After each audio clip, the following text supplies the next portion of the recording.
Atención.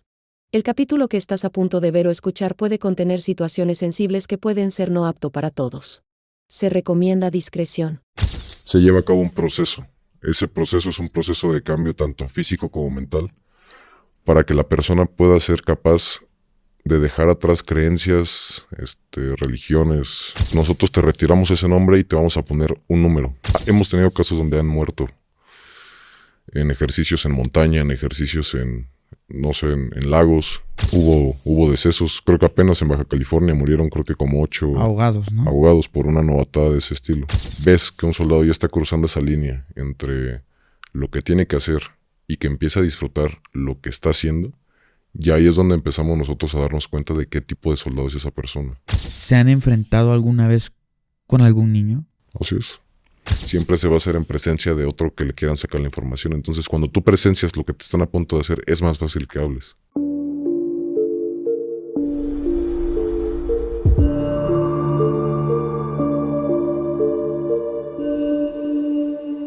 Hola, ¿qué tal, amigos de Anónimo? Bienvenido a este nuevo programa, a este nuevo podcast de confesiones. Hoy tenemos de verdad a un invitado que, como tuve la oportunidad de platicar con él y me dijo todo lo que podría platicar, fue para mí bastante impresionante porque de verdad eran cosas que no me imaginaba. Y esto te lo digo con todo respeto. Tal vez tú me has platicado ciertos temas que para ustedes son delicados y tal vez para la gente el morbo pueda ser como muy interesante. Pero si en algún momento tengo alguna pregunta que excede esos límites de respeto, puedes decirme, por favor. Eso preferiría no contestarlo o decirme, no nos gusta contestar ese tipo de preguntas por esto. O sea, quiero que te sientas en la libertad de decirme las cosas como son. Y pues, de verdad, se viene un capítulo bastante interesante. Sí podría decir un poco turbio, porque estamos con un invitado que fue militar. Pero de verdad, las historias que él nos trae para contarnos, las prácticas que se realizan ahí dentro, son historias literalmente de miedo, pánico, terror, porque son bastante fuertes. Entonces, quiero agradecerte por la oportunidad de que estés aquí y siéntate en la libertad. Si hay algún momento que dices algo que te preocupe o lo que sea, me puedes decir y se puede borrar ese fragmento. Así que, pues muchísimas gracias. Quisiera que tú nos dieras una previa. Yo ya dije y ya comenté un poquito, pero ¿de qué vamos a hablar hoy? ¿Cuál ha sido tu experiencia participando en el ejército y de qué nos vas a platicar? Yo creo que es muy importante iniciar donde la gente pueda entender cómo empieza el proceso para poder tener este tipo de selecciones, ¿no? Para los trabajos que nosotros llevamos a cabo dentro del ejército y dentro de las unidades especializadas para poder tener ese tipo de cuestiones, ¿no? Uh-huh. Me gustaría externarle pues al público en general cómo es este proceso. Hay algo que nosotros conocemos pues como pues la manera en el que te tenemos que adoctrinar para que puedas llegar a tener ese grado de nula o casi nula empatía, ¿no? Contra otro ser humano. Ok. Adoctrinar sería esta parte de cómo te educan para cambiarte la mentalidad para que tú puedas realizar ciertas actividades. Justamente. Ok. Al momento de que nosotros ingresemos a algún plantel militar, alguna unidad militar convencional o no convencional, se trata pues de hacer ese cambio desde un principio. Ya una vez que tú tengas ese cambio bien establecido, vienen diferentes etapas, ¿no? Dentro de la vida de un militar. En nuestro caso, la mayoría de nosotros venía de unidades militares pues no convencionales, ¿no? Como se le puede conocer. Tanto de fuerzas especiales como de otros grupos de alto valor, como nosotros le llamamos, ¿no? Al momento de ingresar, ya sea del medio civil al militar o dentro de unidades convencionales a las no convencionales, se lleva a cabo un proceso. Ese proceso es un proceso de cambio tanto físico como mental, para que la persona pueda ser capaz de dejar atrás creencias, religiones, métodos de N cantidad de cosas, ¿no? Perdóname que te interrumpa. ¿Qué tipo de actividades brevemente, simplemente a manera introductoria, realiza una persona en el tema militar? Te pregunto esto porque quiero saber por qué este cambio de mentalidad, porque es de los pocos trabajos donde se habla de que tú entras y hay un cambio radical en la forma en cómo tú ves al mundo o cómo ves tu propia vida. ¿Qué actividades hacen para que este proceso que te hacen funcione para que tú puedas hacer eso? Te lo voy a contestar con una pregunta. ¿Cuál es la única función de un militar? ¿Terminar con el mal? ¿Defender a su país? Se podría decir de alguna manera, pero en teoría los ejércitos se crearon solamente para una sola cosa, ¿no? Entrar al campo de batalla y terminar con vidas. Puede haber 1000 funciones para un soldado, pero originalmente la función principal de un soldado es ir a un campo de batalla para pelear por un territorio, para defender un territorio. Naturalmente nosotros no tenemos ese tipo de cuestiones, ¿no? No naces queriendo matar a otro ser humano. Para eso es el adiestramiento y para eso es el cambio de mentalidad que te comentaba anteriormente. Te tienen que adoctrinar para dejar de tenerle aprecio tanto a tu vida como a la vida ajena para poder terminar con una vida, ¿no? Ok. Digamos que todo el público que te está escuchando en este momento y yo somos tus alumnos. Queremos entrar, queremos ser militares. ¿Cuál es ese proceso que llevan y cómo te va modificando cada cosa que hacen o cada cosa que te piden que hagas para llegar a este punto donde tú no es que veas de manera natural, no es que te guste, sino simplemente es tu trabajo y lo haces? ¿Cuál es ese proceso que yo viviría si tú fueras mi maestro y tienes que cambiar mi mentalidad? No hay manera de enseñarle trucos nuevos a un perro viejo, ¿no? Es lo que muchas veces dicen. A los 18 años ya tienes una conciencia. Ya tienes estándares de qué está bien, qué está mal. Pero en el momento en el que tú quieras cambiar eso, ¿cómo le harías para poder vaciar años y años y años de modales, de valores, tanto buenos como malos? La clave aquí es arrebatarle dos cuestiones importantes a la persona que se quiera, pues, adoctrinar en ese aspecto, ¿no? Y la primera es justamente, te lo comentaba hace un rato, ¿no? Cuando tú te ves al espejo, pueden hacer ese ejercicio en casa, ¿no? Esto es algo que puede ser un poco interactivo. Tengan la oportunidad, véanse en un espejo y háganse esta pregunta: ¿qué me hace ser yo? Físicamente. No vamos a entrar ahorita en temas de emociones ni nada. Físicamente, tú te ves al espejo y ¿qué es lo que te hace ser tú? En el caso de muchas personas, pues lo comentabas, ¿no? Que el recorte de la barba, que el recorte del cabello, que el recorte de las cejas, en algunos casos, ¿no? Pero principalmente es eso, el cabello. Al momento de que, pues, te levantas, lo primero que haces es que peinarte, rasurarte, no sé.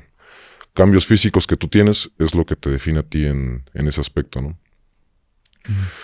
Cuando nosotros, o en este caso, los aspirantes que quieren llegar ahí al ejército, al cambio, a todo ese tipo de cuestiones, se les rapa, es justamente para eso, ¿no? Para que tengan que olvidar esa identidad que en algún momento tuvieron. Es más fácil moldear a alguien cuando no tiene una identidad ya propia, porque se va a ver al espejo rapado y no se va a reconocer a sí mismo.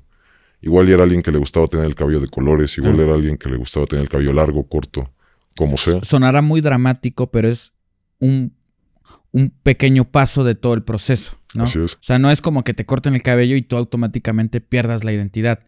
Pero sin duda alguna son cositas que se van sumando, me imagino yo, que van llegando a ese punto. Porque ¿cuál sería el objetivo de cortarle el cabello de una forma al militar? Pues lo hablamos, puede ser un tema de higiene, puede ser un tema de disciplina, pero estás entrando a algo donde ya de entrada te cambian y te marcan muy, muy distinto. Es correcto.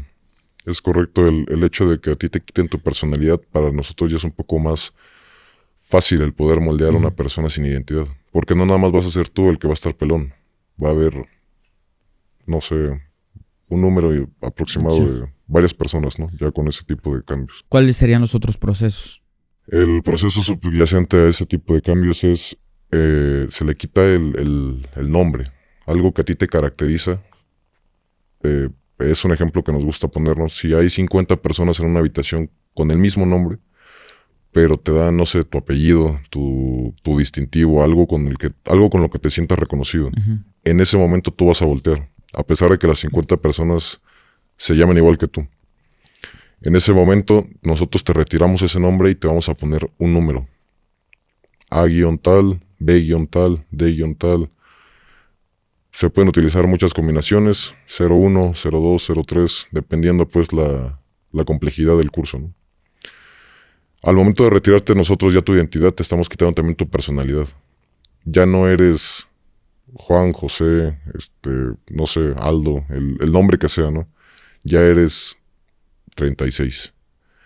Al momento de que tú te ves al espejo y ya no te reconoces, sin cabello, sin nada que te distinga y tampoco tienes un nombre, ya es una persona que fácilmente su moral ya se encuentra un poco encontrada consigo mismo porque ya no se encuentra. Claro. ¿Qué es lo que viene? Digo, esta es una primera parte, esto es lo que iba a estar vez en el primer día, pero realmente donde se construye la persona es ya en lo subsecuente, en lo que viene. ¿Qué actividades crees que son fundamentales para que una persona poco a poco se vaya desprendiendo de esta situación de su personalidad y se vaya sometiendo a una disciplina rígida, se vaya metiendo a cuestiones más densas que no son normales para un ser humano? La respuesta yo creo que se la están empezando a imaginar y es quebrar a la persona. Lo que nosotros hicimos ahora con el cambio de nombre y con el cambio de identidad, por así decirlo, es vaciar el vaso completamente. Ya no tiene un algo que lo distinga como persona. Uh-huh. ¿Cómo te podrías resetear a fábrica? ¿Cómo puedes resetear a una persona a sus principios más básicos? ¿Qué sería? Comer, dormir y no morir, ¿no? Eso sería el objetivo de todo militar, digámoslo así. ¿Cómo podrías regresar a una persona a esos principios? ¿Cómo puedes? No lo sé. Poniéndolo en una situación de supervivencia al extremo. A eso nos referimos con quebrar a la persona. Okay. Cuando tú quiebras a una persona es llevarlo a los límites de sus capacidades tanto físicas como mentales como psicológicas. En ese momento dejan de sentirse humanos, dejan de apreciar las comodidades de traer ropa, dejan de apreciar las comodidades de una comida caliente, una buena cama, y empiezan con su faceta de supervivencia. Tienes razón. Sí. Entonces, a partir de que a ellos ya no les interesa el terminar un curso, el pertenecer a alguna unidad de operaciones, el pertenecer a alguna fuerza especial, el pertenecer, no sé, a lo que sea. Porque no nada más se maneja en este ejército, se manejan en todos.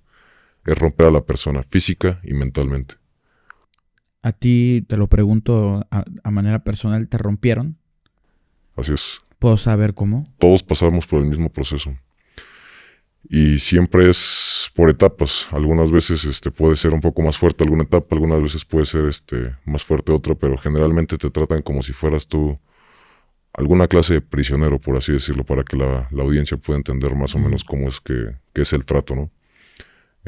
Hay golpes, hay laceraciones, hay quemaduras en algunos casos, frío extremo. En el entrenamiento.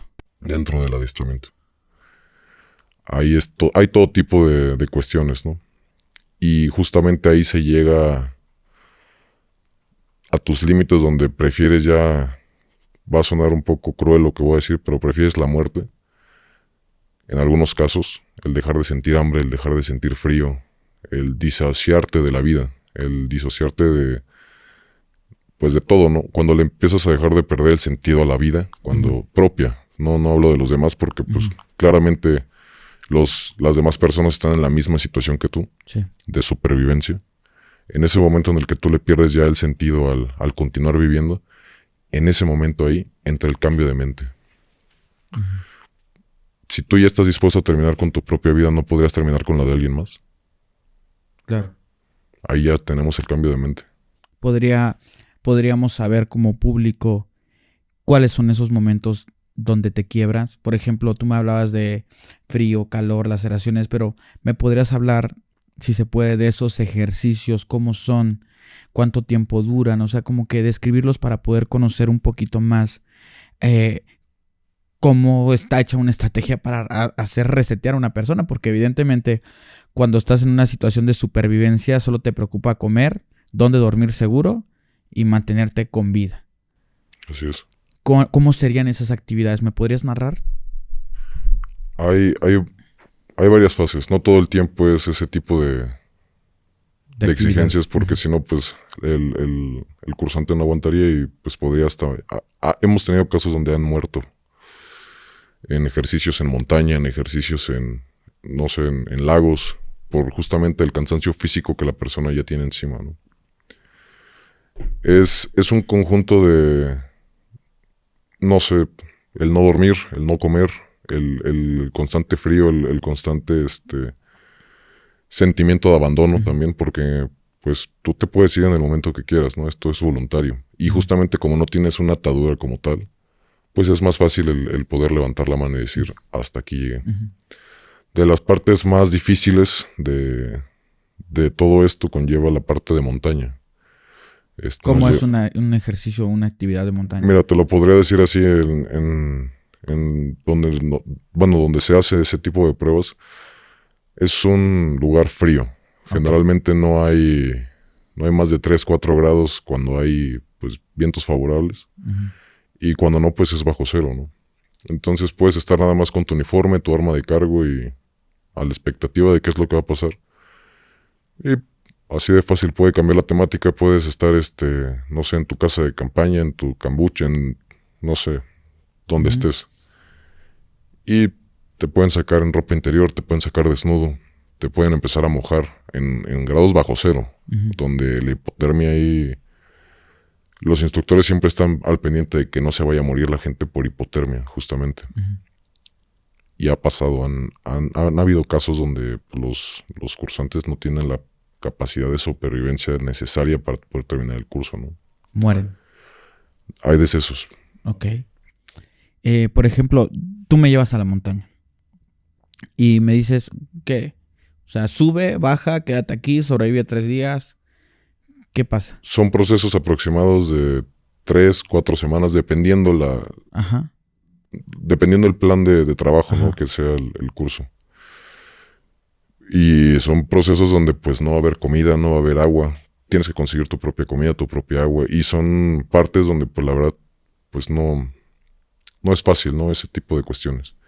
Y ahí le enseñas a tu cuerpo y a tu mente a sobrevivir con lo poco que se tiene. Esperando justamente pues que no llegue ese fatídico día de que caigas pues por alguna causa externa, ¿no? No hay enfrentamientos en ese tipo de actividades. Es puro adiestramiento. Puro adiestramiento, es poner situaciones al límite, me imagino. Así es. Okay. Hay algunas fases que se les conocen como PG o prisionero de guerra. En PG o prisionero de guerra a ti te van a tratar como si fueras levantado por algún tipo de... ¿Por los malosos? Así es. Ok. El instructor te va a llevar a tus límites. Te va a someter a varias pruebas donde puede correr peligro tu vida, donde están involucradas proezas de agua, proezas de fuego, proezas de golpes, para hacerte hablar, ¿no? Esa es la finalidad, ver hasta cuándo te vas a reventar. Ok. Si se puede, ¿cuál fue tu primera prueba? ¿Cuál fue el primer momento donde estuviste a punto de reventarte o donde te reventaste o donde te diste cuenta que estás en un lugar que te va a costar? ¿Cuál fue ese primer momento, si se puede saber? De los primeros que tuve pues la dicha de conocer fue justamente la parte del agua. Nosotros pensábamos que pues con nadar era suficiente, ¿no? Pero hay unos tipos de ejercicios, ¿no? Por llamarlo de esa manera, donde te acuestan en una tabla, te meten un pedazo de tela en la parte de la boca y te cubren con un trapo. Y en ese momento... ¿Ponen un trapo aquí en la boca? Así es. Ok. Y estás acostado. El primero va dentro de la cavidad bucal y el segundo va por encima. Te cubre ojos, nariz y boca. Ok. Ya una vez que tú estás sobre la cama, por así decirlo. ¿Estás amarrado? No. No, te están agarrando. No, ok. Empieza ahora sí lo que es el sobrevivir en ese aspecto. ¿Qué pasa? Lo empiezan a verter poco a poco. ¿Qué? Agua. Agua. Agua en esta parte. Directamente en la parte de la boca y de la nariz. Te imposibilita el poder respirar. Puedes sacar, pero no puedes ingresar el tipo de... Ok, me imagino que el trapo húmedo se queda aquí, entonces no puedes respirar porque succionas agua. Así es. ¿Y por qué el trapo en la boca? Evita que puedas también tener respiraciones, pues, vías... Podrías utilizar la lengua si nada más fuera el puro trapo en la parte de enfrente, como para hacer esto, ¿no? Ok. Y ya generas una pequeña cavidad para poder ingresar oxígeno. Con lo cual, con eso lleno de agua no se puede. Esa es una de las pruebas que posteriormente a ti te enseñan para poder tener obtención de información en dados casos. Ok, voy a mencionar la palabra. ¿Puedo? Tortura. Se podría llamarlo de esa manera. Ok. Te lo hacen a ti y ¿qué es lo que te piden? ¿Hasta cuándo es el momento donde te dicen ya, listo, pasaste tu prueba? Si te están tirando agua. Generalmente hasta que te dejas de mover. Los instructores también no van a dejar que mueras, pero te llevan a tus límites hasta que ya te ahogas. Es un ahogo simulado, pues, por así decirlo. O sea, saben hasta qué punto ya no hay vuelta atrás y están un poquito antes de eso. Puede haber golpes en el estómago directos donde también te imposibilita el respirar. Puede haber muchos factores externos, ¿no? Te lo estoy contando como muy... no tan a detalle, pues, por lo del tema de aquí del canal. Pero generalmente es ese tipo de cuestiones. Ok. Sí quiero mencionarlo porque seguramente verán muchos militares. ¿Todos los militares viven esto? ¿Todos? Porque, digo, perdón, si no se puede, lo quitamos, no pasa absolutamente nada, tú me dices. Pero tú llegaste a niveles muy altos en su momento y por eso conoces esta información. ¿Pero todo militar vive este proceso? La mayoría lo vive con las famosas novatadas. No lo viven en un contexto de entrenamiento. Exactamente. Lo viven como parte de la formación militar porque es necesaria. Anteriormente así se hacía, ¿no? Los famosos tablazos, los famosos, pues, posiciones koala, morteros. Había infinidad de cosas, ¿no? Que se hacía para la deidad del personal. Y era justamente para forjar un carácter. En ese tiempo se creía eso, ¿no? Ahorita creo que ya cambiaron las cosas y ya no los puedes ni tocar. A los aspirantes, a los potros o N cantidad, ¿no? Uh-huh. Tanto en colegios militares como en unidades de cualquier arma o servicio dentro de, se daba mucho, pues, lo de las novatadas. Uh-huh. Hubo decesos, creo que apenas en Baja California murieron creo que como 8 ahogados, ¿no? Ahogados por una novatada de ese estilo. Creo que los metieron al mar y sí. Por Tijuana fue, ¿no? Sí. La verdad, si no conocen Tijuana, el mar es bravo. El mar es bravo en Tijuana. Yo fui y sí, o sea, no... Tal vez los pies nada más, pero ya no te metas más porque dentro de poquito ya el agua sube de nivel y hay mucho oleaje. Digo, gente que no sabe nadar con botas y uniforme que te va a hundir, ese es otro tema. Entonces yo creo que fue uno de los principales factores que nosotros vimos que pues no tuvo que haber pasado, ¿no? Ese tipo de cuestiones. Ok. Sí son muy fuertes las novatadas. Ya se ha sabido, ¿no? Lo de los tablazos creo que era de lo más convencional que se había hablado, que es básicamente que te pones literalmente dando las nalgas y te pegan, ¿no? ¿Te bajan el pantalón? No. Eso ya es... No, con el uniforme. Con el uniforme. Sí. Digo que hay de casos a casos, ¿no? Igual iba a haber personas que sí los tablaron desnudos, pero generalmente es por haber cometido alguna falta o alguna falla. Ok. Esto que me platicas de este tipo de situaciones donde te ponen a prueba al límite, ¿crees que esto que me has platicado es lo más fuerte de esas situaciones? ¿O hay situaciones todavía mucho más fuertes? El problema no es tanto la situación. Igual si yo ahorita te digo, lo podemos recrear ahorita, pues te puedes llegar a animar, ¿no? El problema ya es el desgaste físico y mental que llevas a través de tantos meses de estar adiestrándote. En ese punto, con cualquier cosita ya para ti puede ser algo, pues de un calibre un poco mayor, ¿no? Como le diríamos ahí en la unidad. Uh-huh. Dentro de los adiestramientos puede haber bastantes cantidades de actividades, ¿no? Como nosotros le llamamos. Tanto toques eléctricos, puede haber también un poco de contacto físico, contacto, cosas, no sé, ¿alguna vez has experimentado lo que es ahogarte con una bolsa de plástico? Nunca. Ese es otro tipo de adiestramiento, ¿no? Que se pone en práctica. Todo esto va ligado a la obtención de información. Todo esto va ligado para que el día en el que, de ser necesario, en esos tiempos, ahorita por el tema de derechos humanos, ya la mayoría de esas prácticas se dejó de emplear. Pero en esos tiempos era muy sabido que ocupaban al tipo de unidad que nosotros estábamos participando para la obtención de información extraoficialmente.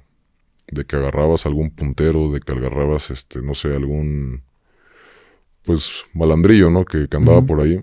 Y obviamente, pues, no lo vas a presentar porque, pues, nunca iba a hablar. Entonces ocupabas lo que a ti ya te habían hecho anteriormente, lo que justamente ya conocías los límites, ¿no? Que una persona tenía que, cuando sabes que ya se va a empezar a desmayar, cuando sabes que ya va a empezar como que a tener desvariaciones, o puedes llegar a lastimar a la persona, en ese momento, pues, parabas.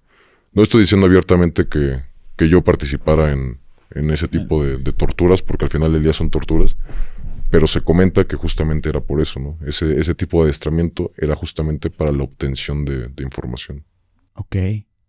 Entonces, llega un punto donde ya es que, mira, fíjate que hemos hecho muchos capítulos aquí del tema de abuso sexual. Y muchas de las personas que lo viven, en algunos casos, tienden a repetirlo y ellos se convierten en esos abusadores. No sé, me imagino que hay estudios de por qué una persona que es abusada y después de ver tanto sufrimiento que tuvo, vaya y lo replique. Y posiblemente haya una cadena donde ya se va haciendo así y son generaciones y generaciones. En este caso del ejército, puedo llegar a percibir o puedo tener esta teoría que no, obviamente simplemente es una idea, que es cuando ya vives tantas cosas tan fuertes, tantas cosas que tiendes a repetirlo, pero ya con una normalidad. ¿Sientes algo o tú crees que las personas sientan algo cuando practican este tipo de actos? Por ejemplo, en mi caso, si yo lo llegara a hacer, yo creo que me sentiría muy mal. Porque yo diría, no, está sufriendo mucho, o sea, ya hasta aquí, en mi caso. Pero en el caso ya de personas que lo puedan estar haciendo, ¿qué pasa por la cabeza? Lo que podría llegar a pasar es, en este caso, un sí y un no. Hay algo, pues, que también deben de estar conscientes. No todos los soldados están hechos para matar. Hay soldados que se dedican a otro tipo de cosas como, pues, labores administrativas, ¿no? O domésticas, como nosotros le decimos. O sea, que no salen jamás de las bases. Y está el otro tipo de soldado que ya lo hace por gusto. Entonces, al momento de que ves que un soldado ya está cruzando esa línea entre lo que tiene que hacer y que empieza a disfrutar lo que está haciendo, ya ahí es donde empezamos nosotros a darnos cuenta de qué tipo de soldado es esa persona. Porque al final del día, pues, también es seguridad tanto de nosotros como de la institución, ¿no? Y han habido infinidad de casos médicos legales dentro del ejército por, no sé, infidelidades, se terminan matando dentro de los batallones, se terminan colgando, suicidios. Como tal ayuda psicológica nunca vamos a recibir porque para el gobierno pues no es necesario, ¿no? Porque somos soldados. No hay por qué gastar en algo tan absurdo como es la salud mental, ¿no? Que ya se le llama en estos días. Ok, entonces sí logro ya más o menos entender toda esta parte. Ya una vez terminando toda esta parte de que te preparan, de que te olvidas un poco de lo que eras antes, ¿cómo es salir al campo de batalla? ¿Cómo es ir a un enfrentamiento? ¿Cómo es? ¿Hay miedo? ¿No hay miedo? ¿Qué es lo que sucede? Es una mezcla de emociones, es como una montaña rusa. A veces te puede pegar de una manera, a veces te puede pegar de otra. Puedes estar emocionado, puedes estar paralizado. Habiendo personas, generalmente cuando ya concluyes este tipo de adiestramientos, no sales ya con miedo. Sales ya con miedo a hacer lo que te enseñaron que tienes que hacer para poder cumplir con la misión. El cumplir con la misión conlleva muchas cosas, tanto bajas de este lado como hacerles bajas de ese lado, ¿no? Ok. La verdad, yo no soy partícipe, pues, y no me gusta externar pues si llevas tantas muertes, si no llevas tantas muertes, que le pegaste a un güey, que no le pegaste a un güey. Al final del día, hiciste tu trabajo. Así como un carnicero mató una vaca para dar de comer a su familia. Suena triste, pero tú estás haciendo un trabajo que debes de hacer por salvaguardar ya ni siquiera la nación o la bandera, ¿no? Estás salvando tu vida o estás salvando la vida de tus compañeros.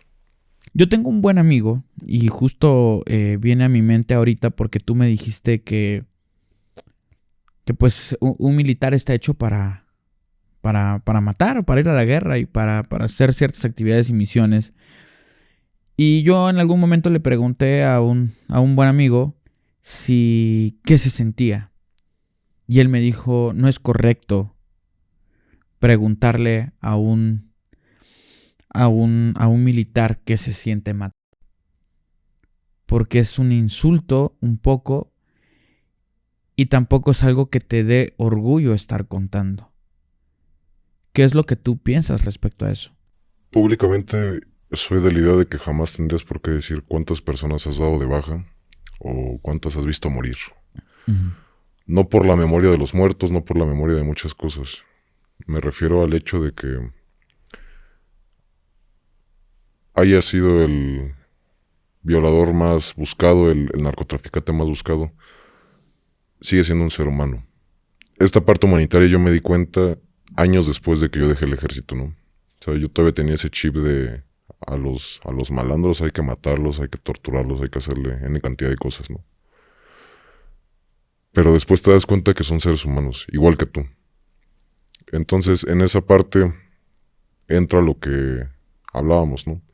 Hasta dónde está la línea pintada de que está bien, porque al final lo estás matando, ¿no? Da igual si le meto 3 balas o le meto 500. Está muerto, ¿no? Siempre y cuando el sadismo que un soldado pueda llegar a tener no influya en su vida personal o en su vida de trabajo, uh-huh, lo van a dejar hacer lo que quiera. Okay.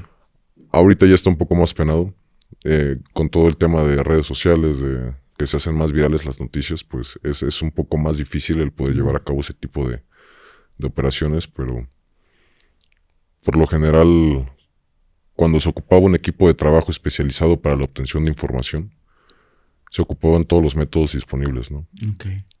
La obtención de información siempre ha sido algo primordial para nosotros porque nos abre las puertas a poder eliminar justamente, ¿no?, ese tipo de amenazas para la población y para nosotros también. Había un sargento que nosotros conocimos que la verdad no se llevaba años en donde nosotros estábamos y no lo querían sacar otras unidades porque justamente ya estaba muy trastornado. Nunca, de primera mano, nunca tuve la oportunidad de operar con él. Pero puede ser ficticia la historia, puede que no. La verdad, yo creo que es algo verídico por la reputación que tenía ese sargento. Uh-huh. ¿Qué fue? Estaban patrullando en algún lugar del norte. Uh-huh. Encontraron un puntero. Al momento de ¿Qué es un puntero, perdón? El puntero son las personas que se le conoce ahora como halcones. Halcones, la gente que vigila en las calles. Así es, movimientos de tropas. Uh-huh. Y que le avisa a los malandros, van para allá, están por aquí, ¿no? Así es. Okay. En esos años recuerdo que apenas empezaron los Nokia, los que tenían los Sony Ericsson, perdón. Tenían los naranjitas que tenían el infrarrojo y Bluetooth y uh-huh, todo eso, ¿no? Y empezaban apenas los videos, ¿no? Empezaban apenas el tema de pasar videos pues prohibidos, ¿no? Uh-huh. El caso es de que cuando el sargento llega, agarran al puntero. Ese puntero estaba en una esquina de una farmacia de un pueblito. Revisan su celular y en el celular pues había, yo creo que como unos 50 videos de abuso. De abuso a menores, de abuso hasta personas de la tercera edad. Pornografía. Okay. El sargento en ese entonces pues pensó que era pues videos que él había bajado de la red o que se lo habían pasado. Pero ya estudiando más el teléfono, vio que la misma persona que había tomado el video era La que tiene el teléfono. la que tenía el teléfono. En ese momento lo agarraron, lo subieron en una camioneta, se lo llevaron para el monte. Ya en el monte le hicieron de todo para la obtención de información. Al final del día, pues el sargento, no sé por qué, agarró unas tijeras de esas para cortar flores, ¿no? Esas grandes. No, de las chicas como para... Para cortar florecitas nada Así más. es. Sí. Ok. Y con esas tijeras empezó a cortarle cada uno de los dedos de la mano. Y se los empezó a meter por Ok. otras cavidades, ¿no? Así de trastornado ya estaba ese sargento. Justamente por el método de obtención que a él también aplicaron. Él ya no tenía 2 uñas de los dedos. Y pues al principio pues nosotros pensábamos que era porque se había machucado o había tenido alguna clase de accidente, ¿no? Pero a él, en su adiestramiento, le arrancaron las uñas para la obtención de información. Digo obtención de información por no decir pues, la palabra tortura, ¿no? Pero al final del día es eso. Ok. ¿En un entrenamiento le quitaron las uñas? No estamos seguros, pero debe de tener algo que ver con eso. O sea, él no lo agarró la maña, pero fue parte del entrenamiento. Hemos sabido casos de que han desprendido piezas dentales también para ver hasta dónde son capaces de llegar, ¿no? Wow. Y ya estamos hablando ya de unidades ya más especializadas. Tú me hablabas de una unidad que se llamaba Cobra, me parece. Así es. ¿Me puedes explicar por qué se llamaba Cobra o qué es lo que hacían? Los Cobras eran una unidad de sanidad. Se dedicaban a la medicina de combate. Ya que terminaban su curso, generalmente era el distintivo, ¿no? El ser un cobra. Tomar justamente la cobra del desierto. ¿Se iban a un desierto aquí en México? No estoy 100% seguro dónde era el tema del adiestramiento. Pudo haber sido en Chiapas, pudo haber sido en Tapachula, pudo haber sido en... Igual por temas no puedo revelar Claro, no pasa locaciones exactas. Ya una vez que concluían su adiestramiento, la mística de ese curso era beber una cobra como tal. ¿Beber una cobra? Así es. ¿Cómo? Tomas la cobra, la muerdes y empiezas a regar la sangre que tiene. Como parte de la heráldica del curso. Ok. Sin duda alguna sí está muy, muy denso esto de los entrenamientos que llevan. Yo quisiera preguntarte,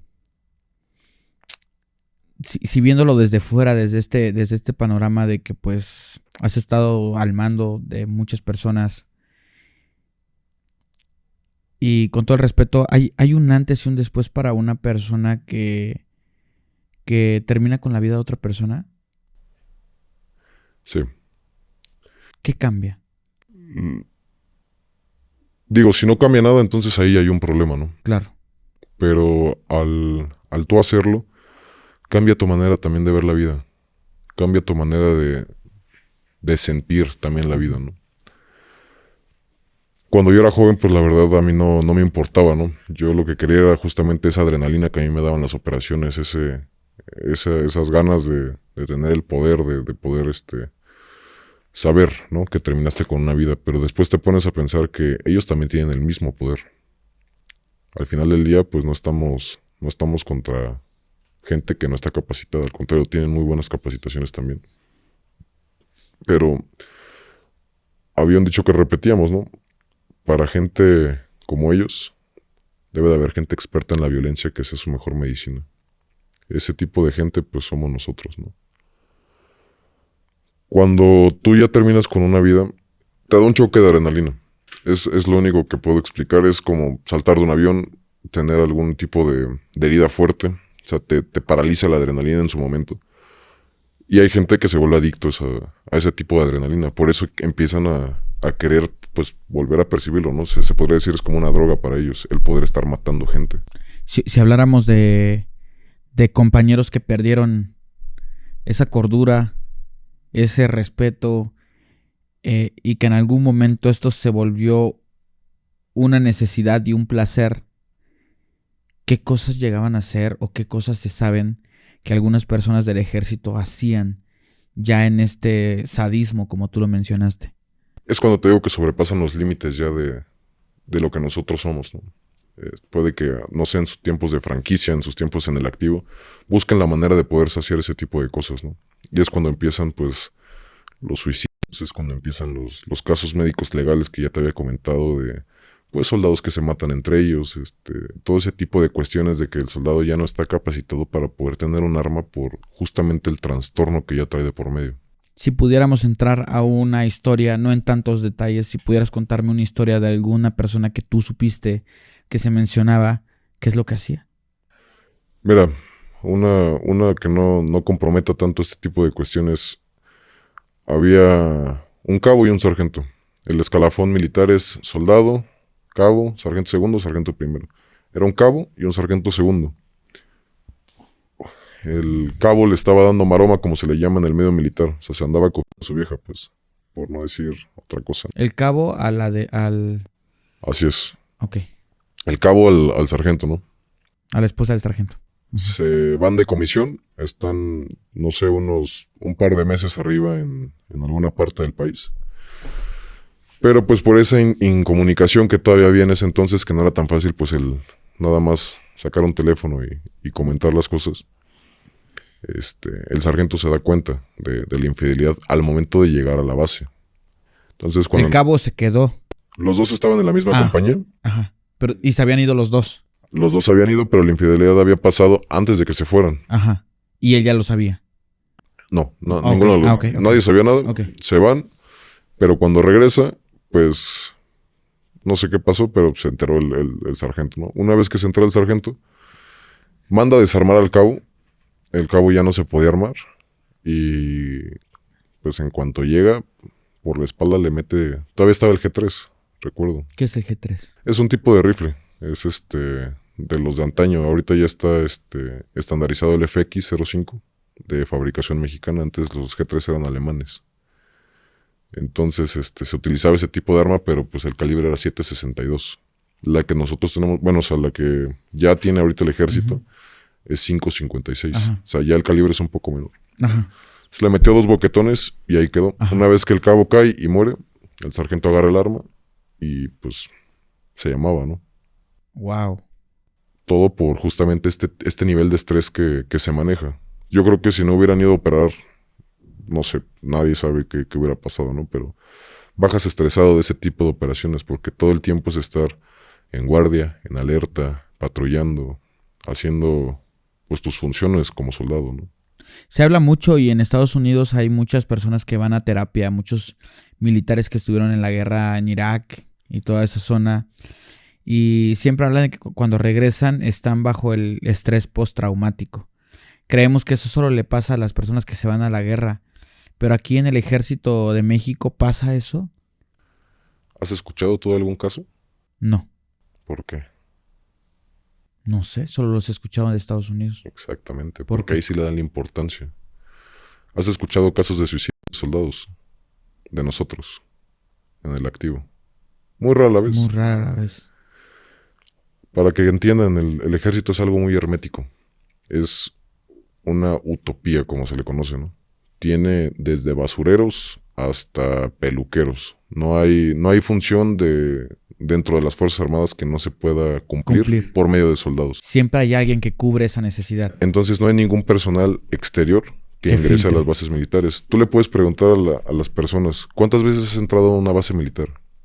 O te lo pregunto tú en este caso, ¿cuántas veces has entrado a una base militar? De niño una vez. Y a ver desfiles y sí, eventos. Así te dan tu recorrido, mira aquí mijo, esto, vámonos.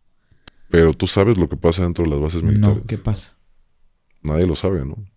Nadie sabe ese grado de, pues, cosas que se podrían decir que pasan dentro de las unidades militares. Ok. Entonces, justamente porque el ejército es muy hermético, no va a dejar salir problemas al exterior, pues.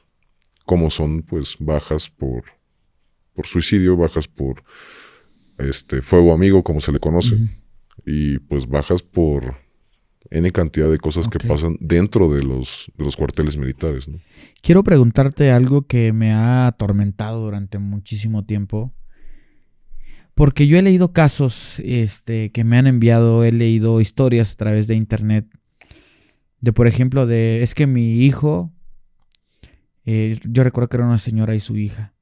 Dicen que su hijo era militar y que en un punto le dijeron que había muerto en batalla y que estaba estrictamente prohibido que abrieran la caja.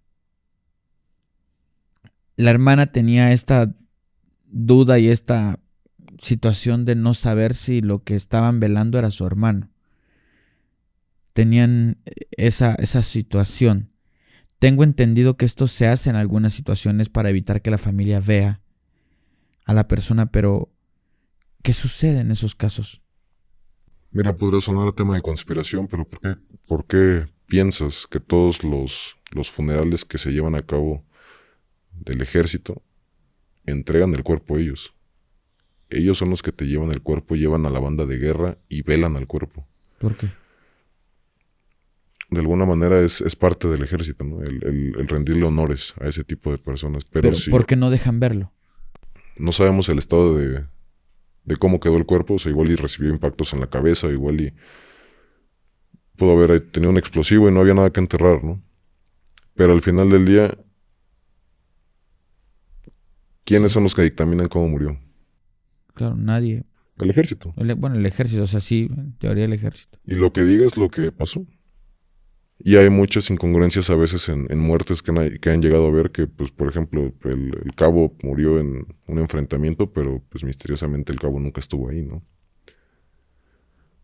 Entonces todo ese tipo de cuestiones, pues, son delicadas en ese aspecto porque al final del día la familia es la que recibe la noticia, la familia es la que tiene que estar como que en ese tipo de cuestiones. Pero si por algo no abrieron la caja, pues tuvieron que haber tenido sus razones. Pueden especular con eso, ¿no? Pero pasa en todos lados. Ok.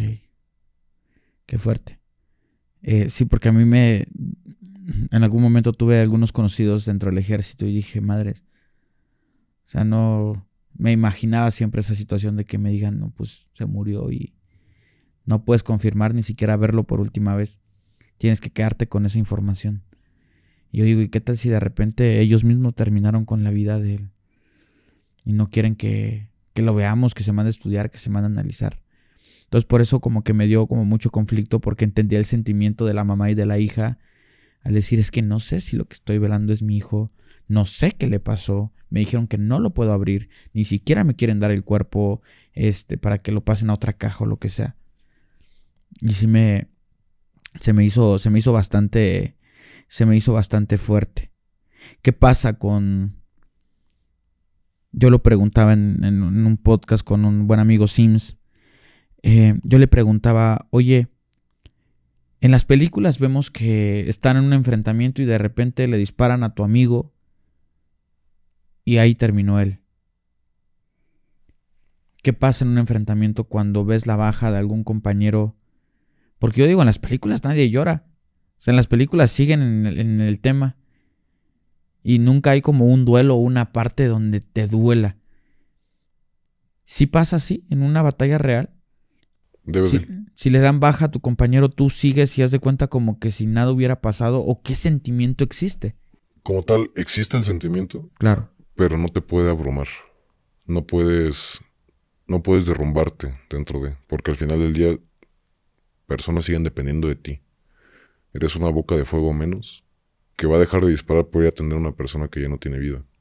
Entonces, nos lo recalcaban bastante. Él termina con la misión y después, en privado, te puedes desahogar. No muestres tampoco sentimientos al público porque pues, se supone que nosotros los creamos con ese tipo de cosas, ¿no? El no tener sentimientos. Tú al momento de no tener sentimientos, pues, ¿por qué vas a llorar la muerte de un amigo? ¿Lo haces? No lo sé, no he tenido la desfortuna de pasar por esa situación. Como un militar que ya llevó un proceso fuerte, donde ya está reseteado, ¿te ha tocado ver llorar a muchos compañeros del ejército en una situación? ¿O después de una situación? ¿Qué los puede llegar a romper? Ya cuando sobrepasa. Ya cuando hay un sentimiento muy fuerte de por medio, como tú lo dijiste, cuando ya muere un compañero muy cercano a ti, puede haber justamente ese choque emocional Y se puede derivar de muchas cosas, como empezar a temblar, empezar a vomitar, desmayos, se te baja la presión. Puede haber no lo sé. Hay mil cantidad de cosas que te pueden pasar cuando estás dentro de una situación de estrés, hasta la muerte. Te puedes morir hasta de la impresión. Hay casos documentados donde dicen se murió de tristeza, ¿no? ¿Has escuchado esa? Bueno, eso es morirse de la impresión de lo que está pasando en ese momento. Tu cuerpo no lo supo. Ya son gente con pues temas médicos que pues salen a la luz justamente con ese tipo de cosas, ¿no? Pero generalmente es eso, el llorar, el entrar en esa etapa de shock, de no poder tener la capacidad de procesar lo que estás viviendo en ese momento. Entonces estás como que pues catatónico, ¿no? Como Ido, se le conoce. Así es. Ok, entonces hay muchas situaciones. Y en el caso de alguna misión, algo que no salió como esperaban o era más fuerte de lo que ustedes se imaginaban, hay momentos donde tal vez no hubo una baja como tal, pero puede que todo el mundo que está ahí ya no salgan. Sí han habido momentos donde ya sea una tristeza, un llanto grupal y no solo sea de unas personas. Yo creo que es difícil que eso pase, pero ha pasado. Que yo sepa, no. Siempre ha habido... Hay algo que nosotros nos dicen, el culerismo se contagia, ¿no? Como se le conoce coloquialmente al miedo dentro del medio.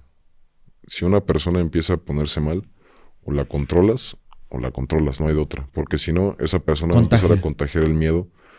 Y con uno que empieza a tener ese tipo de cuestiones, puede darle en la madre a todo el pelotón, a toda la sección, a lo que sea, ¿no? Un cachetazo y listo. Sí, ¿no?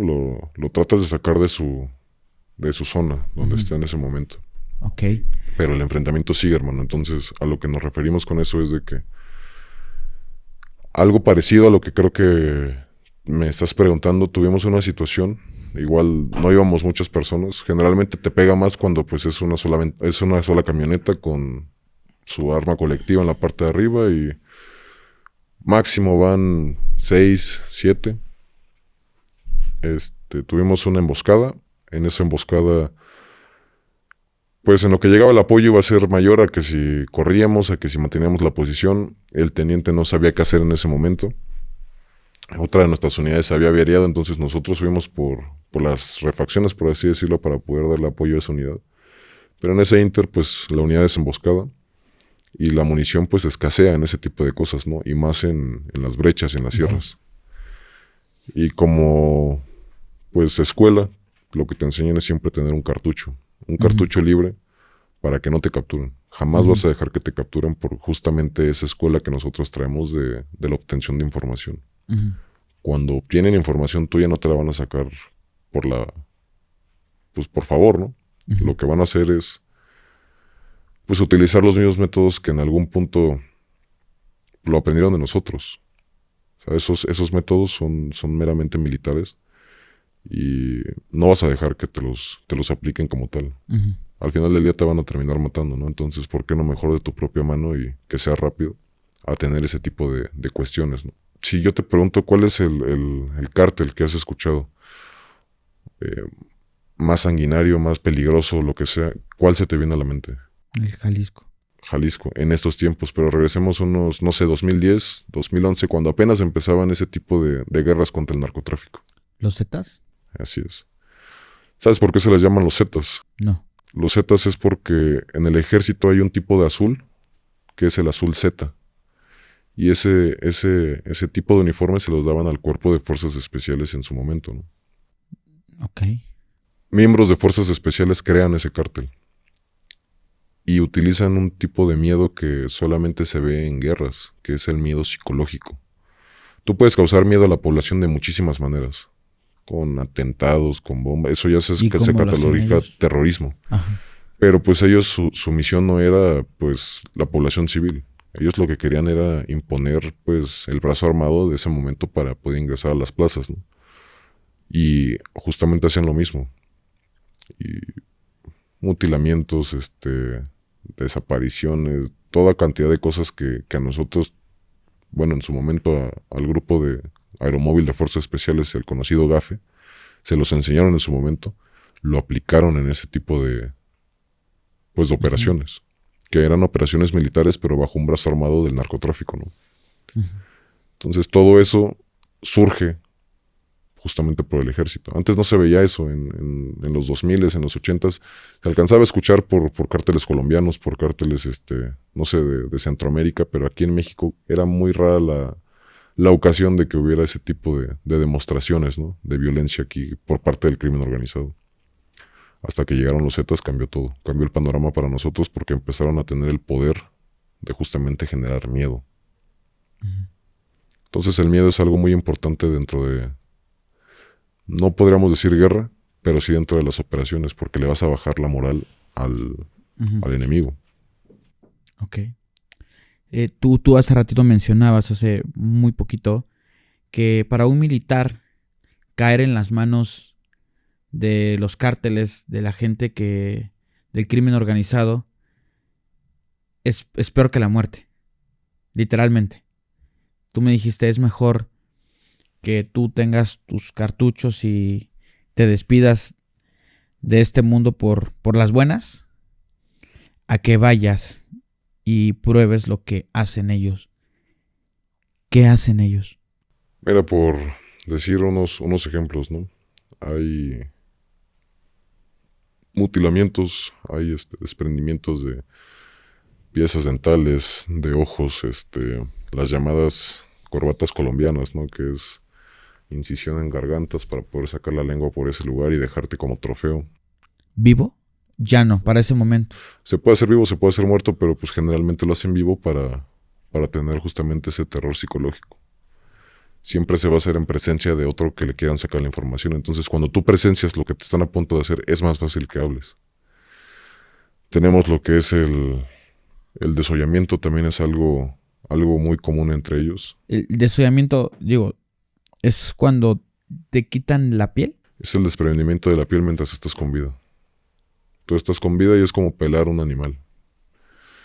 El cuerpo humano tiene una capacidad pues increíble para poder soportar ese tipo de dolor, y ha habido gente que la han podido despellejar por completo, dependiendo también del tipo de persona que lo haga, y sobreviven. Wow. Entonces imagínate estar despellejado en vida.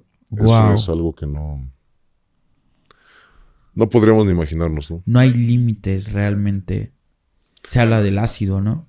También para desaparición de cuerpos. Entonces todo eso, pues la frase de Disney, ¿no? El límite es la imaginación de ellos. Entonces no nos vamos a tener nosotros a ese tipo de imaginación. Si ya la vemos perdida, de verdad perdida, de que nos superen en número, de que no haya una capacidad de fuego que nosotros podamos repeler, en ese momento nosotros tomaremos la decisión de terminar con lo que empezamos. ¿Tú crees que si tú estuvieras en una situación donde ya prácticamente es seguro que te llevan, tú sí lo harías? ¿Tú sí te quitarías la vida? Sí, sin pensarlo. Y si es necesario, veo que alguien no tiene el valor para hacerlo, lo hago con mis propios compañeros. Y después lo haría yo. Siempre y cuando veamos que tendría que estar viendo cómo ya se lo están llevando con vida para poder tener ese tipo de... Wow. Es que no sé, uno no se imagina todo lo que puede llegar a pasar, el nivel de tortura que pueden llegar a hacerte. Sí, no. Es un dolor inimaginable. Entonces, ha habido bastantes personal, tanto en activo como inactivos, que pueden estar en su franquicia y los levantan y es la misma. O sea, es el mismo tema, ¿no? Wow. Me deja así medio sacado de onda, así muy fuerte. Te quisiera preguntar, muchas veces el promedio de edad a los que uno se enfrenta, no sé si puede ir desde los 20 a los 35, 40 años con los que te puedes enfrentar, pero siempre me ha llamado la atención el tema de los niños del narco o los niños sicarios. Como ejército, como militares, ¿se han enfrentado alguna vez con algún niño? Así es. Ha habido veces, pero mira, la verdad no te vas a parar a preguntar. tú vas a hacer tu Claro, trabajo. ellos no van a esperar a ver si es Exactamente. niño, no va a hacer nada. Digo, o sea, a un infante como tal nunca hemos tenido ese... Claro. ¿A qué consideraríamos niño? Más o menos, ¿qué edad? Digo, 9, 10 años. Wow. No hemos tenido nosotros ese tipo de contactos, pero digo, la cifra más baja que nosotros registramos en un enfrentamiento donde hubo bajas de ese lado fueron 12 años. 12 años donde, pues, igual ya tenía la estatura, igual y quería estar dentro de ese tipo de cuestiones. Y pues quedó entre el fuego cruzado. O sea, al final del día él está haciendo una agresión en contra de personal militar. No nos vamos a quedar nosotros a preguntar si tiene o no la mayoría de edad. Si ya tiene conciencia de lo que es el mal, va a tener conciencia de lo que es la solución a ese mal, ¿no? Realmente, y no sé si lo puedo decir, pero créeme que esto ni siquiera es la punta del iceberg. O sea, ni siquiera. Y por eso estamos tratando de tratarlo con mucho cuidado. Pero bueno, retomo mi pregunta. Hay gente que no tuvo ningún tipo de preparación. Yo en algún momento supe por personas que vivían allá por Sinaloa, de que me decían, no, aquí hay gente que se mete desde muy niños y cuando se están enfrentando con el ejército, lo único que hacen es esconderse y levantar las manos y disparar. Y ni siquiera le apuntan a algo en concreto. ¿Eso sí pasa? ¿Es cierto? Mayormente. ¿No llevan una preparación? ¿Qué es lo que pasa en esos enfrentamientos a veces? Mira, podremos meternos en el tema del adiestramiento que tienen los cárteles. Uh-huh. Desafortunadamente el cártel, por tener el poder adquisitivo que tiene, puede pagar cualquier curso. Puede traer gente de Israel, puede traer gente de navies de Estados Unidos, puede traer gente de, no sé, caiviles, puede traer gente de Colombia, de guerrillas. Cualquier persona que esté dispuesto a vender un curso para preparar ese tipo de personal, lo puede tener. Y ha habido veces que pues, has escuchado, ¿no? Que hay una célula con colombianos, que hay una célula con guatemaltecos. El caso es que ellos pueden tener la preparación que tengan. La diferencia entre ellos a nosotros es de que nosotros lo hacemos por convicciones y por causas.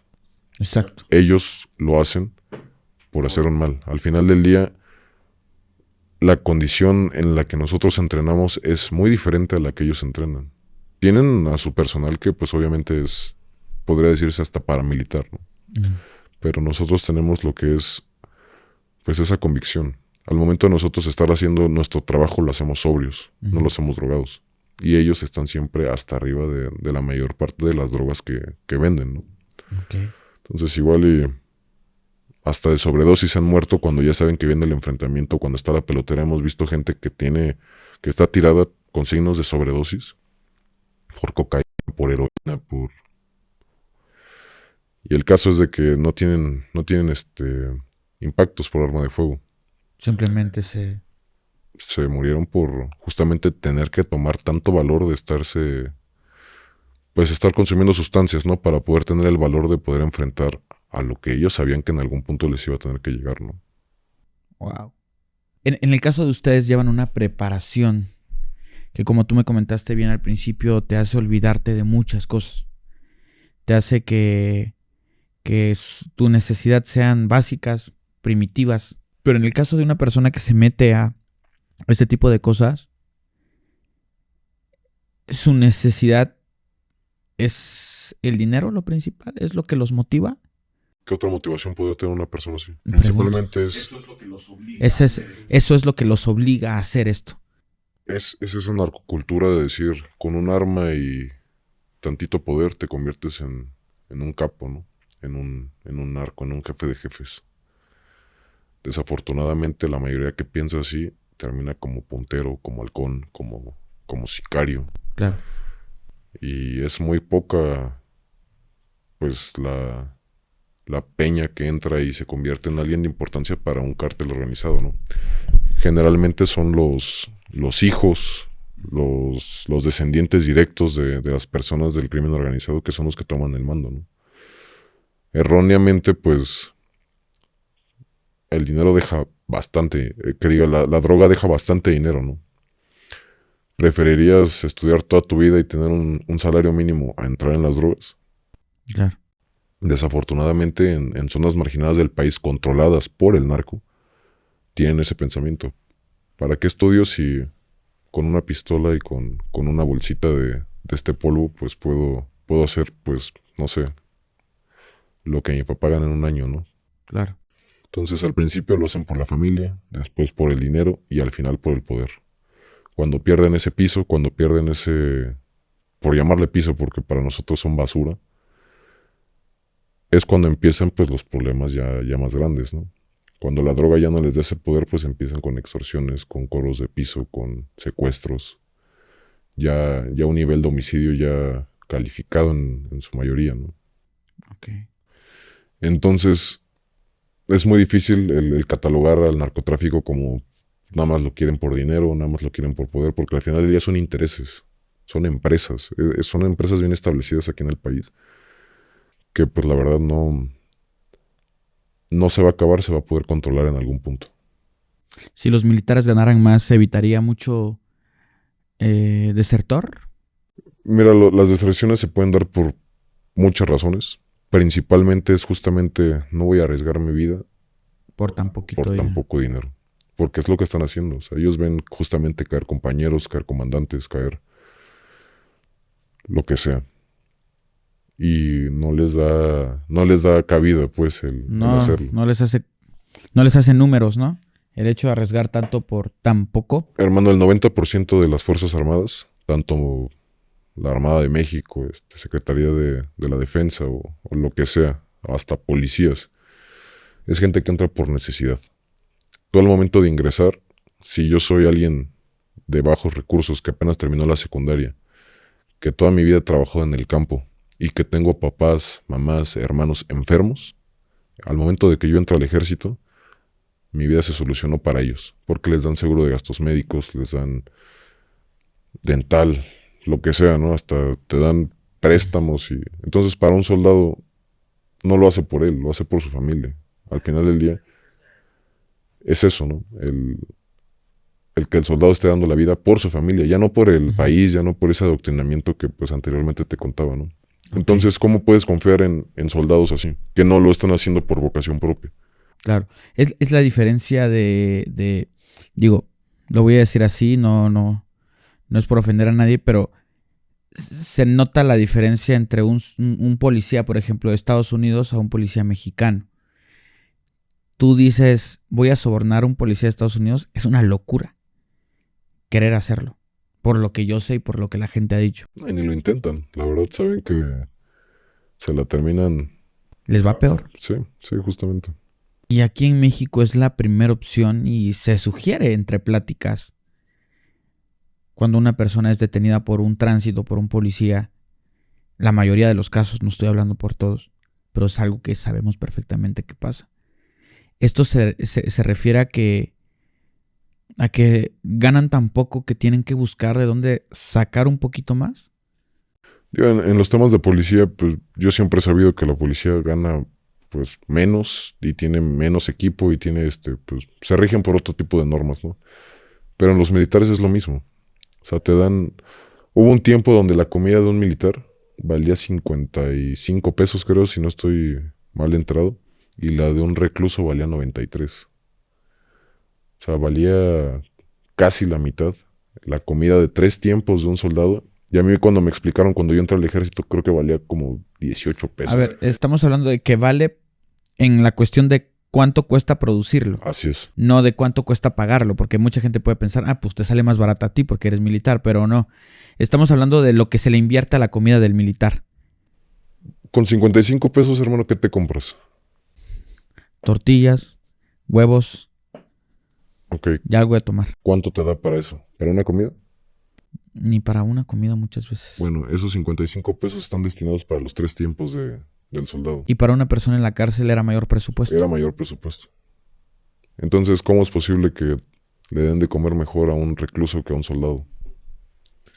Ese es el tipo de pensamientos que por eso empiezan las deserciones. El por qué me están tratando como basura si se supone que pues somos la cara de este país. Somos la primera línea de defensa por cualquier enemigo externo o interno que amenace contra la integridad de nuestro país. Porque esa es una de nuestras misiones principales del ejército. el proteger a nuestro país de cualquier enemigo externo o interno que amenace con la soberanía del país. Y es algo con lo que tú te casas. El problema aquí es que si me tratas como basurero, si me tratas como jardinero, como cualquier persona que yo pueda ir a hacer la mudanza de algún capitán, de algún mayor, que ya no me estás dando el respeto del soldado, que ya no me estás tratando como un verdadero integrante de las Fuerzas Armadas mexicanas, es ahí cuando uno también le empieza a perder el respeto a su uniforme, le empieza a perder el respeto a muchísimas cosas. La mayoría no se va por necesidad, pero la mayoría se va porque también no está dispuesta a estar aguantando ese tipo de cosas. Claro. ¿No? Está cañón porque es un círculo vicioso que difícilmente se va a acabar dentro de pocos. No considero que sea imposible, porque sí veo como que hay más soluciones, pero para que esto se logre, híjole, falta mucho. Yo he sabido, y tú lo mencionabas, de hay personas que abusan de la autoridad, de que ya no es como de soldado va a hacer esto y lo otro, sino es va a ir a mi casa y le va a arreglar la cosa a mi esposa, que ya los utilizan para otro tipo de beneficios, o que algunas personas que están hasta arriba tienen estos nexos con los malos y la gente que está abajo ve cómo esta persona recibe dinero. Eso va a pasar y seguirá pasando.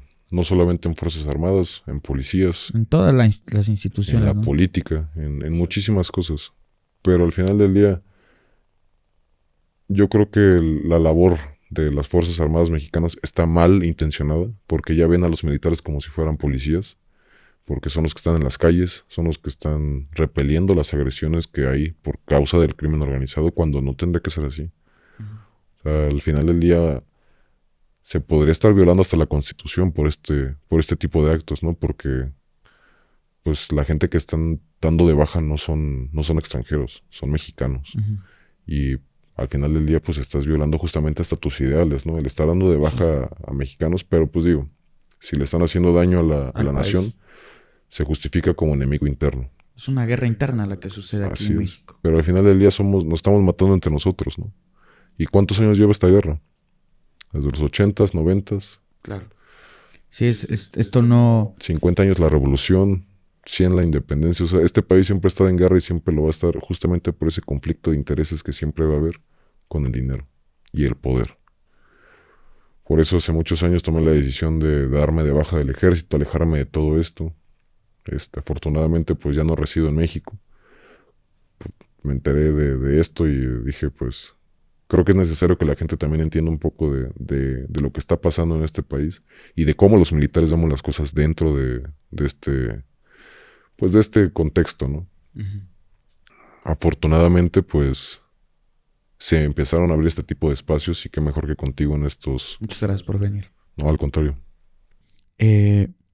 Para finalizar, como mexicanos o como personas normales que no tenemos conocimiento de lo que se enfrenta el ejército día con día,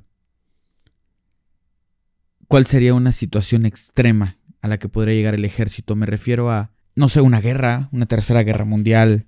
¿Cuáles son esas situaciones que se mencionan internamente que pueden llegar a ser lo más aparatoso que le puede suceder al país, donde ya el ejército tal vez se puede ver sobrepasado? ¿Hay cosas que se hablan de que tal vez en algún momento va a pasar esto? Para todo eso hay planes de contingencia. Por ejemplo, ustedes han visto mucho un plan que se llama Plan DN3. Que es una cuestión de... Cada que hay desastres naturales, los soldados tienen un parche amarillo. En esta parte. Exclusivo de desastres naturales, ¿no? Exactamente. Entonces, el Plan DN3, las siglas es Plan Defensa Nacional Nivel 3. Los planes DN3, DN1, DN2 es por planes de defensa hacia la nación. ¿Qué sería el DN1? DN1 es cuando hay una invasión. ¿Una invasión? Así es. ¿Eso es lo peor? Está catalogado como nivel 1A, nivel 2A, o sea, son diferentes fases. ¿El peor es el 1 o hacia el 3 hacia arriba? Depende mucho ¿Me podrías explicar nada más cuáles son los códigos? Mira, si no mal recuerdo, porque hace muchos años que no leo el manual donde nos explicaron eso y que igual yo desvarío y pues, se enoja tu audiencia porque pues erro. El plan DN1 es Plan Defensa Nacional Nivel 1, que es en caso de invasión. Otro país viene. Otro país llega y amenaza la soberanía del país. Ok. En ese plan, por resumírtelo, la primera línea de defensa va a ser el personal en activo. El personal de reserva va a entrar a fase de adiestramiento. Tú en tu cartilla militar, si en algún momento la sacaste o viste, Ajá. en el reverso dice, en el caso de que llegues a necesitar algo, tú estás en la reserva de tal batallón, de tal unidad, de tal. Chéquenlo los que tengan su cartilla militar, porque a esa unidad te tienes que ir cuando tengamos que activar el plan DN1. Ok. Para que tú empieces tu adiestramiento dentro de esa unidad. Justamente por eso es importante que la gente saque su cartilla militar, dado caso de que llegara a haber alguna situación militar, ustedes entrarían como segunda fase de combate. En este caso, la labor que ustedes harían sería justamente el soportar, el empezar a adiestrarse para poder cumplir las funciones con las que nosotros estamos cumpliendo en el momento en el que ya no estemos. Es suplirlos un poco. Así es. Después. Es de los 18 a los 45 años, creo. La primera fase de reserva. La segunda fase de reserva, si no hay cabida en todo esto, ya entra de 45 a 65 años. Puedes ir a la guerra puede ser más, 65 años. Sí. Ya en un caso donde el país ya se vea sobrepasado justamente por fuerzas militares extranjeras. Te estoy dando una aproximación de edades porque, te repito, no recuerdo bien la cifra. ¿Y qué sería el DN2? DN2 es, si no mal recuerdo, amenaza química, biológica o radiológica en todo esto. Ya una emergencia nuclear, una emergencia de un arma biológica, de un arma radioactiva, de un arma pues un poco ya más compleja, ¿no? En ese caso entran los equipos de emergencia ¿Qué se hace en ese caso cuando te atacan con un arma biológica? Hay procedimientos de descontaminación y de valoración para heridos. Como tal, no somos capaces en ninguna parte del mundo de bajar esa amenaza radiológica, ¿no? Si no, pues ya iremos a limpiar lugares como Chernóbil o como Fukushima, claro, o lugares donde ha habido algún desastre nuclear. Desafortunadamente no contamos con esa tecnología todavía, pero sí hay maneras de que nosotros podamos reducir el daño a la población. Wow, qué interesante. ¿El DN3 sigue el DN4? Sí, pero no recuerdo bien cuál era el DN4. Creo que hay hasta DN5, si no mal recuerdo, pero ya son otras cuestiones. De todas maneras, cada plan DN tiene sus propios apartados, donde puede variar para qué se están usando. Les digo del DN3 porque es el más común y el que más se ve aquí en México. Siempre se habla, ¿no? El plan DN3 para los desastres naturales, sismos, huracanes. Ayuda a la población en caso de desastres naturales. Ok, qué interesante. La verdad es que fuera de todo esto es una plática diferente la que he tenido. He tenido pláticas con militares regularmente, muchas anécdotas y muchas cosas. Esto fue mucho más de aprendizaje. Agradezco ese análisis que nos ofreciste a todos nosotros como escuchas, porque al final yo también soy una escucha de Anónimo y fue impresionante entender un poco más la psicología. Yo creo que muchas personas van a valorar esta información para entender cómo funciona todo esto. Y pues nada, agradecido contigo, muchas gracias, de verdad. Te agradezco que vengas desde tan lejos para regalarme esta entrevista. Seguimos a sus órdenes y me hiciste también recordar, ¿no? esos viejos años donde nos sentíamos invencibles y con las piernas fuertes. Muchísimas gracias. Y pues bueno, a todos ustedes, amigos de Anónimo, espero que este capítulo les haya gustado. Espero que, así como yo, hayan aprendido cosas nuevas. Es interesante escuchar la realidad de otras personas. Y muchísimas gracias a todos ustedes por todo el impulso que le han dado a este proyecto, porque prácticamente ya estamos cerca de los 95 mil suscriptores y ya estamos a nada. Suscríbanse si no se han suscrito. Síganos en Spotify si no nos han seguido. Allá pueden escucharnos sin censura. Muchísimas gracias a todos y cada uno de ustedes por este apoyo. A todo el equipo de Pepe y Chema, Anónimo, Relatos Forenses, que lo hacen posible, de verdad. Sin la entrega de cada uno de ellos, esto no sería posible. Así que Muchísimas gracias. Saben que pueden enviarnos sus historias al siguiente correo electrónico, también a nuestro número de WhatsApp. Y pues nos vemos en un siguiente capítulo anónimo. No se olviden, suscríbanse, apóyennos. Muchísimas gracias, cuídense mucho y nos vemos el próximo viernes.